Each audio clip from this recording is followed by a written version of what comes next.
Okay, we're going to item 9, 279 on our agenda, and item 9 is further proposed plan changes to accompany the IPI that we've just approved for notification. I think I'm going to hand to John Dogood in the first instance. John, is it you to open and introduce? Yes, it is. In your hands, John. Kia ora tata. Thank you, Chair. If I can, briefly. I'll just at the top, John, I'll move the recommendations A through to F. Councillor Bartley, seconding, please. Thank you. Back to you, John. Great. Thank you, Chair. And thank you, councillors and members of the Independent Māori Statutory Board for your acknowledgement of the hard work of our team on the last item. So thanks very much for that. We now come to items 9 and 10. They are related to the previous item. You've had workshops on items 9 and 10. They are improvements to the Auckland Unitary Plan that I guess we see them as a companion to the intensification plan change. They can't legally, technically be included within the intensification planning instrument, but they are good to go, ready to go. They've had input from local boards, mana whenua, and yourselves as committee through workshops. So I'll hand over to the team on the first of the two reports. This one is dealing with plan changes 79 to 81 and 82, and I am handing over to Ruth Andrews, our senior planner. We'll run through the slides and then we'll take some questions. Thanks. Sure, thanks, John. Good afternoon, members, and thank you. So we've just got a short presentation here to speak to item 9 on the agenda. So as John mentioned, it speaks to four plan changes, 79 to 82 inclusive. They accompany the IPI plan changes. Now, we do have some other colleagues on the call who can answer questions or clarify anything at the end of this presentation, but it is quite short, and it is basically just a recap of the key provisions that are proposed in these plan changes. So the first plan change 79, which deals with the amendments to the transport chapter. Thanks, Clinton. Next slide. Thank you. So there are a number of amendments specifically to Chapter E27, which is transport, and E24, which is lighting, and Chapter E38, which is urban subdivision. So just running through the key amendments to those chapters here. So one of the key new proposals is the provision of the requirement for accessible parking. So this applies to 10 plus dwellings in all residential zones, and thereafter 1 space per 10 dwellings. So that's a key new provision. Private pedestrian access, a suite of changes which focus on the safety of pedestrians in intensive residential zones. So there's an increase to the required width of footpaths, so for comfortable use for all users. So the width now increased to 1.8 metres with passing bays, and also doubling as access to secure bike parking, which is another key amendment. Loading spaces are also required, provided according to the number of dwellings in the development. So where there is no on-site parking, 1 van loading space for 10 to 19 units, 1 truck loading space for 20 plus units, and status quo, so operative provisions apply for developments with on-site parking and for the larger developments with 20,000 square metres. So bicycle parking, formal bicycle parking, another key amendment. So this applies to all developments with no garaging or basement car park. So one bike space per 20 dwellings for visitors, and 1 bike space per dwelling. And these are required to be covered and secure and have e-bike charging capability for the ducting and wiring for future e-bike charging. Next slide, please. So an amendment to the requirement for EV charging. So all new dwellings will be required to have ducting and wiring in place for future electric vehicle charging, excluding visitor parking. There's a reduction in the trip generation standard. So for the number of vehicle trips assessed will be lowered as opposed to what we've got at the moment in the operative standards.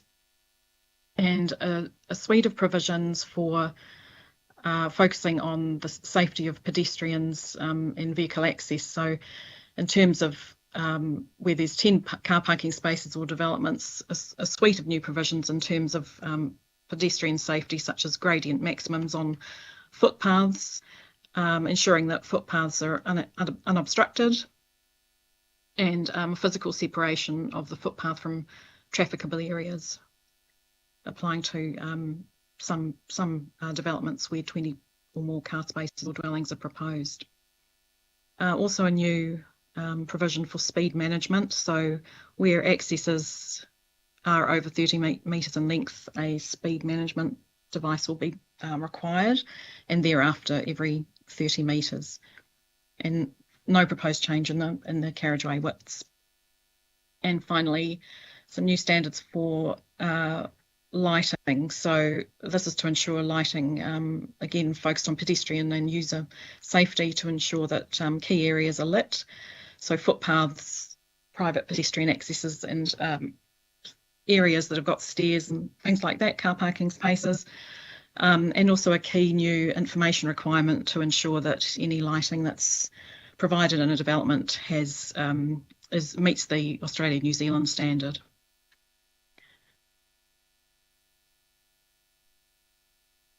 So plan change 80 is the new provisions for the regional policy statement. So next slide, please. So as you're aware, the NPSUD introduces the well-functioning urban environment, and the provision that we are introducing for the RPS is to introduce a new policy, a specific policy which introduces the concept of this. The purpose of it is obviously to establish important and nationally consistent matters. The policy covers a wide range of things, a variety of homes, enabling sites for business, good access to facilities, and reducing greenhouse gas emissions, and focusing on the effects of climate change. Next slide, please.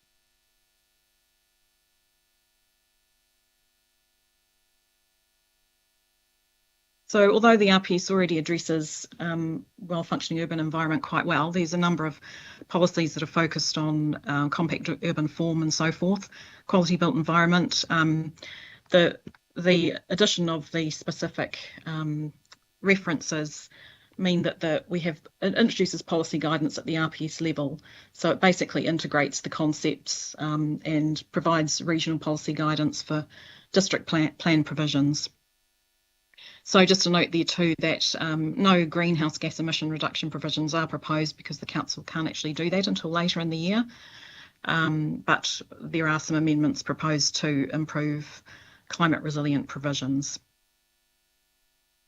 So qualifying matters are addressed, obviously you've heard, as part of the IPI plan change, but the RPS, the proposed amendments to the RPS as part of plan change 80 actually introduced the specific policy guidance on the concept. So next slide, please. So plan change 81 and 82 are concerned with the historic heritage schedule. Plan change 81 introduces 11 historic heritage places to schedule 14. So the 4 there are actually along the screen from left. The 4 new heritage areas are Lowry Settlement Workers Housing in Ellerslie, Parkfield Terrace in Grafton, Puhoi Township, and Jervois Road Streamline Modern Art Deco block in Herne Bay. And there's also 7 proposed historic heritage places. I won't read those out, but they're listed there for your information. So those are also included in this plan change. And plan change 82, now just a note on plan change 82 there. This has had some amendments since it was actually approved for notification in September last year. So some of these amendments just are going to be included, as the intention is to include them as part of this overall notification later in August. So the proposed amendments to the 99 historic heritage places in Schedule 14 include some deletions. They're listed there for your reference, and also some amendments to the 3 places there that are also pictured. So Donna House in Titirangi, Our Lady of the Star Sea and Cemetery in Howick is the middle picture, and Munro Homestead and Stables in Clevedon. That's the last picture there. So that actually, I apologise, I don't have a final slide. Apologies for that, but I'm available to answer any particular questions. And we also do have some colleagues on the call who have been involved in developing these plan changes that will be happy to answer any questions too. So thank you. Thank you, Ruth. Thank you, John. Now, just back to you, John. These are familiar to all of us, particularly transport, say at 79, 81, 82. We've canvassed this material at various workshops. Lots of questions and have been posed, answers given. And just with plan change 80, John, the regional policy statement changes. Can you just remind me, did that come up at workshops? I know it's quite technical, but just if you could satisfy just how that was canvassed earlier, John. Yeah, thank you, Chair. I think it goes back quite some time, so that's why it may not be top of mind, but we absolutely ran at least one workshop, possibly 2, on the concept of well-functioning urban environment, which is the cornerstone of the National Policy Statement on Urban Development. We talked about various options there to reflect that in our own Auckland Inventory Plan, and so this is the outcome of feedback from the committee and workshops and discussions with local boards and mana whenua once again. So absolutely at least one workshop, possibly 2, but we moved on from that work fairly swiftly and moved into the detail of the qualifying matters and the Walkable catchment work as part of the main intensification planning instrument. Okay, that's good. Thank you. Councillor Fletcher, do you have a question, please? Yeah, I've got a couple of questions. Firstly, again, thank the officers for a lot of this work, because these are really good additions to the proposals that are being put before us. But I just want to query 2 things. The financial, under clause 65, the financial implications of this. I know that in earlier answers there was discussion around the reprioritisation. There's an awful lot of complex work here. Could officers give me some better sense of what the costs are likely going to be going forward, and the adequacy of resourcing for that work, please? First question. John, with you. Thank you, Councillor Fletcher. Through the chair, a question about the budget and costs to date for the, responding to the National Policy Statement of Urban Development and the changes to the RMA were asked by Councillor Darby. So we're following up with that with our finance people, but just a bit reluctant to give a figure right now. We're still waiting for that information. It may take us till after the meeting, but we'll come back to the committee with the cost to date and also the budget for this forthcoming year. Just to recap, we were within budget last financial year, but through the annual plan, there is additional budget for these amendments and the main intensification planning instrument in the current and subsequent financial year. Thank you. The second question that I've got, and if I look at the front page on the draft, where it's outlined that this is a council-initiated plan change, my conundrum is, as it was expressed in the last item, I see a lot of good work by staff, but I also want to find a way of expressing my abhorrence for the process that's been initiated from Wellington. So I don't want to vote against any of these things, but by the same token, I don't agree with the process that we are being forced into. So I just want to find those things that are council initiated vis-a-vis those things that we're doing simply by way of compliance to meet these timelines and deadlines. Okay, are you wanting a response from staff on that? John, did you hear that? I did, Chair, and thanks again, Councillor Fletcher. Well, as you point out, and as Ruth mentioned, these are council initiated. They're not required at all under the National Policy Statement or the amendments to the Resource Management Act. They are things that we potentially would have been doing in any event. For example, we have an ongoing project to identify historic heritage places, and the timing is just coinciding very nicely with the intensification planning instrument. The transport improvements, they do come off the back of the removal of the car parking minimums, which is part of the National Policy Statement. But again, they're not mandatory for us to do. And similarly with the changes to the Regional Policy Statement, that's council. So I'm not too sure, Councillor Fletcher, how I can really assist any further than to say that these are things that are at council's discretion. Fine. Yeah. That was my reading of the situation.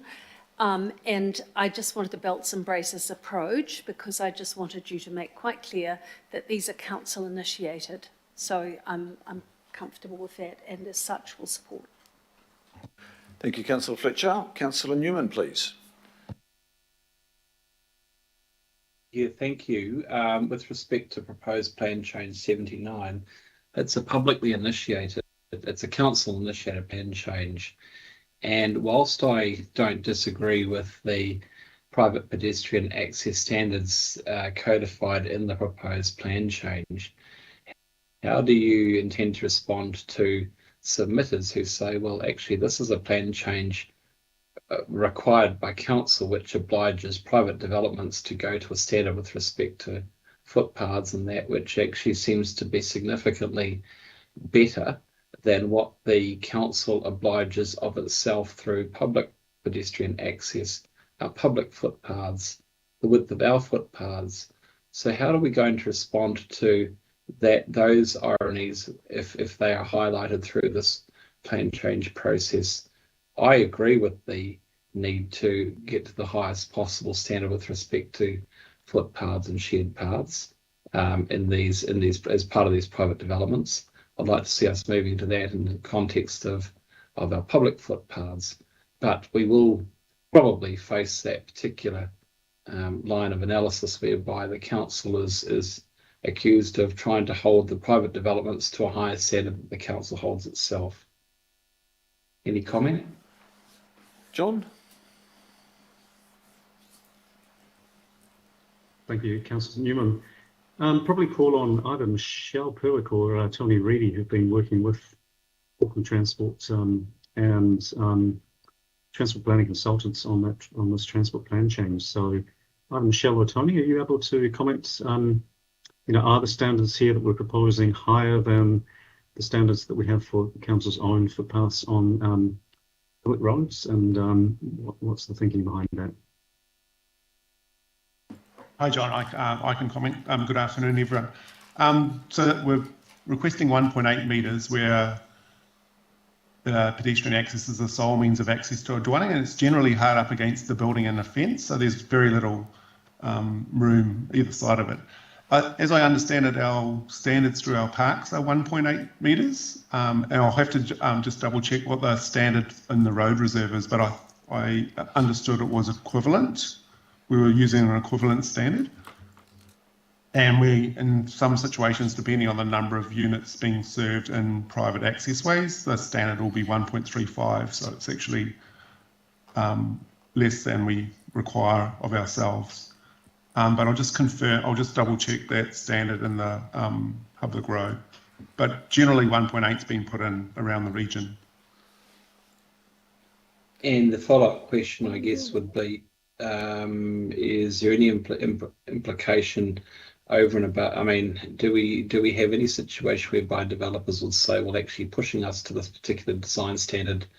I mean, admittedly, there's private pedestrian access, but I mean, it is an amenity within the footprint of these developments. So they're going to come back and want a concession in relation to the contributions that they have to make over and above. I want these developers to really have to push to the highest possible standard and to fund us for the consequential impact of growth. What I don't want is developers saying, well, actually, you've pushed us to do a great deal in terms of the minimum standards for our developments, and you're requiring us to pay more, which we don't want to do. Hi. So these, yeah, sorry. Sorry, it's Michelle Perwick here. Sorry for being late. I've been having problems falling in and out this afternoon. The 1.8 is based on standards that are used in the Transport Design Manual by AT for local roads under 30 kilometres. So we've tried very much to rely on existing roading standards used by Whakatahi and AT. And these are also standards that allow for two people to pass each other along the footpath, and it also enables people to move their bins up and down, for people in wheelchairs to pass, etc. But we have taken into account the impact on developers, and so you'll see that there's no requirements for separated footpaths for developments under nine dwellings, and that accounts for something like 85% of developments within Auckland. So we have focused these provisions on the larger scale developments of over 10. And for the developments between 10 and 20, we're only requiring a 1.35 metre footpath to enable one person to easily walk through. And the separation, as you will see, has been based on health and safety. And the accident records within Auckland show that we do have a problem of accidents and death within our driveways. So the plan change is very much based around improving the health and safety of Aucklanders. Thank you, Michelle. Okay, thanks, Michelle. I'll make a brief comment later. Member Wilson, your call. Thank you, Mr. Chair. I'll keep this short and sharp. I actually have three parts. I'm hoping they're very easily understood because it's taken me a while to work my head through these. PC 79, my first part is and it's working off the MIS, the Māori Impact Statement, and the concerns raised around on-site car parking minimums and the impacts on larger families. And I understand now that this plan change does seek to address the service industry vehicles. So my first part is what, if anything, is there to address the concerns that were expressed through and is reflected in the MIS around larger families? Who will take that? I'll John? answer that one, Michelle. Tony. Thank you for your question. Yeah. So there's landowners are still entitled to provide on-site car parking, and the vast majority of dwellings throughout the region do have on-site car parking at this point in time. That will slowly decrease over time, I imagine. So there is the landowner's ability to retain car parking. So where car parking is required, we've adjusted the accessible car parking requirements to take account of the feedback we've received during consultation, in particular from iwi as well. So we've lowered the threshold when accessible car parking is required. So that kicks in when you've got a development of 10 or more units. You'll need one accessible car park. And same with the loading space. On the threshold being used as a 10-unit development. Once you get to that level of development, a loading space that can accommodate a medium-sized van is required. And then as the development gets larger and larger, we start looking at truck loading spaces. So yes, we have taken into account the feedback received. But in saying that, landowners can still retain or provide car parking. Thank you. Yes, I suppose my question was a little bit more basic in the sense that it's the numbers in the house, i.e. you're talking about 10 dwellings in any one place. So the notion of there being larger numbers in iwi or Māori whānau? So the standards are based on a number of units. They generally don't take into account the number of people living in a unit, I suppose. You're correct there. But we've used units as the threshold, or dwellings. So in terms of outside of here, if they're not covered under the AUP, then that is, what is the go forward on that particular matter? So there'll no doubt be submissions raised through the submission process on this issue, and there is concern amongst the community that we've spoken to about overspill onto the street network when there's no or very little on-site car parking, and that's indeed going to be an issue. And we've got AT's parking management strategy running parallel with this process, although that's still a draft strategy. But by the time we get to hearings next year, that's no doubt that strategy will be finalised. We'll have a bit more information on that. But that's understood. Thank you. Another part, if I can, through the chair, is the in terms of the well-functioning urban environment, the use of the design principles and potentially provision for intensification on Papakainga on Māori-owned land. Are we near there, or that's for another time, Tony? Sorry, Karen, in relation to car parking, or? No, sorry, I moved on because that's into PC 80. Sorry, my apologies. Oh, okay. Regional policy statement. That will. I think Dave's online. Dave Paul. He'll be able to discuss that one. We'll answer that question for you. Dave, are you available? Yes, I am. Thanks. Whatever the regional policy statement says in regard to that at the moment, nothing has changed on that. We've just added well-functioning urban environment to a lot of the elements that are already in the RPS. So this doesn't actually expand anything that's already in there, except to give weight to the concept of well-functioning urban environment and recognise the policy that's already in the RPS.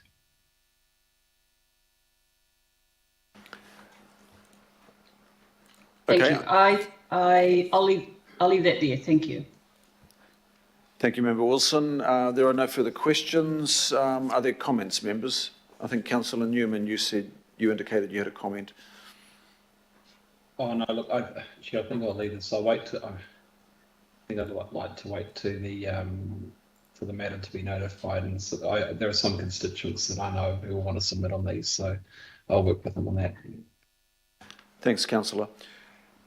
There being no comments, I will put it to the vote. We're going A to F. It's moved and seconded already. All those in favour say aye. Aye. Aye.